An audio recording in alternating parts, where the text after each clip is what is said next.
Assalamualaikum warahmatullahi wabarakatuh. Bismillah, alhamdulillah, wassalatu wassalamu ala rasulillah wa ala alihi wa ashabihi wa mawalah, amma ba'du. Jemaah sekalian yang dimuliakan Allah subhanahu wa ta'ala, pada kesempatan kultum malam ini saya ingin membacakan satu ayat dari surah Al-Hadid, adalah sebagai berikut. A'udzu billahi minasyaitonir rajim. Alam ya'ni lilladzina amanu an takhsha qulubuhum li dzikrillahi wa ma nazala minal haqq wa la yakunu kalladzina utul kitaba min qablu faqala 'alaihimul amadu faqasat qulubuhum wa katsirun minhum fasiqun. Shadaqallahul azim.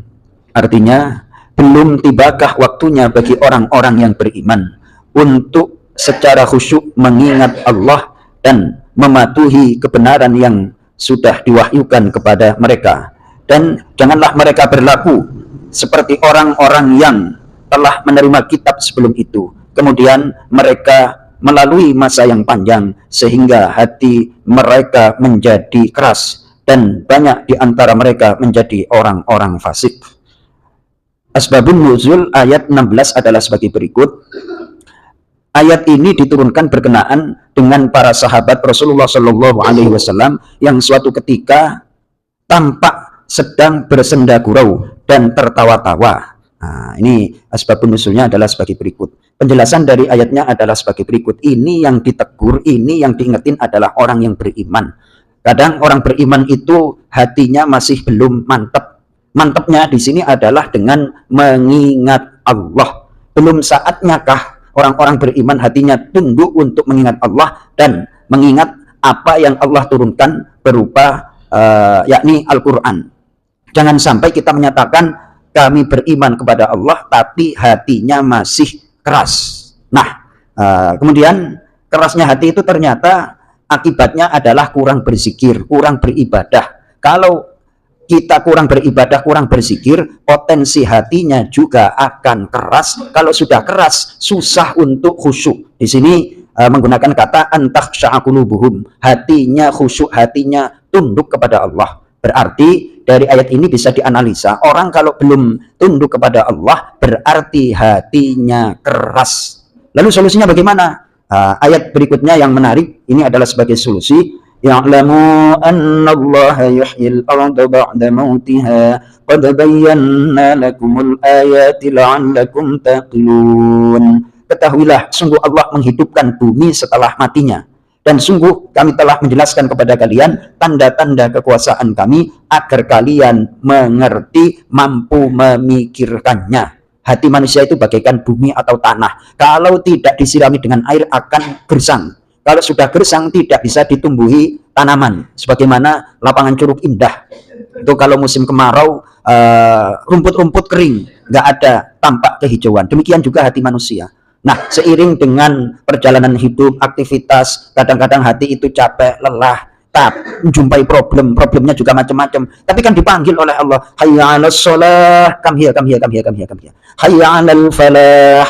Ayo kesini kepada kebahagiaan. Bahagia bentuknya itu apa? Dihilangkan dari masalah. Dibantu Allah menyelesaikan Tapi orang kalau nggak mau mengingat Allah, nggak mau sholat, nggak mau baca Quran, ya sudah, selesai sholat sendiri masalahnya. Tanggung sendiri. Semakin hari bukannya semakin ringan, malah semakin tumpang tindih masalahnya. Akhirnya apa? Mukanya manyun. Mau Mas Toto, mukanya manyun kan kayak gitu. Pagi manyun, siang, sore manyun, pulang kerja manyun lagi. Apa enaknya hidup itu? Jadi ketahuilah, Allah itu akan menghidupkan bumi setelah mati. Hidupnya bumi, kata para ulama, adalah dengan disiram air. Siramannya hati itu adalah berzikir kepada zikir yang paling top, yang paling utama adalah sholat. Pikirannya harus konsentrasi terhadap apa yang dibaca, lisannya harus nggak boleh berhenti baca terus, gerakannya. Nah itu kan sini tak selesaiin masalahmu. Sholat sini. Hayya 'alal falah, mari menuju kebahagiaan. Udah jelas itu menuju kepada kebahagiaan. Lah bahagianya bagaimana? Langsung tiba-tiba sukses? Ya enggak lah. Yang penting problemnya terurai, ada solusi, sedikit demi sedikit terurai. Selat Hormuz sekarang itu udah dibuka apa belum Mas Toto? ditutup lagi. Itu kan pusing yang bawa tanker itu. Ayo, apa enggak pusing itu? Kemarin saya Babiul ada jamaah yang kerjanya ya ada kaitan dengan minyak. Saya tanya, Pak, lagi libur apa udah kontraknya udah selesai? Belum Ustaz, akan tetapi mana yang dikerjain lah, nggak ada bahan. Ternyata untuk bahan bikin plastik itu harus dari bagian minyak itu nanti kan dibagi-bagi lagi Ustadz, untuk inilah, termasuk plastik itu bahannya adalah dari minyak, sementara Selat Hormuz ditutup. Ayo, manin apa enggak tuh? Padahal kerja di minyak tahu sendiri, dolar Pak Kosim, gara-gara Selat Hormuz ditutup. Ayo, nah kita kalau sholat itu insya Allah membuka permasalahan dan akan diberikan solusinya. Selat Hormuz dibuka lagi, kemudian dampaknya sirkulasi ekonomi jalan, ya juga dengan kehidupan kita seperti itu. Maka di sini saya kembali kepada ayat, ketahuilah bahwasanya Allah menghidupkan bumi setelah mati. Sungguh kami jelaskan ayat-ayat kami kepada kalian agar kalian mengerti. Jadi seberat apapun kehidupan yang kita jumpai, problem apa, udahlah, nggak ada berat. Yang penting kita sujud sholat kepada Allah dan membaca Al-Quran. Mudah-mudahan bermanfaat, kita diberikan senantiasa pertolongan oleh Allah dalam setiap episode kehidupan. Assalamualaikum warahmatullahi wabarakatuh.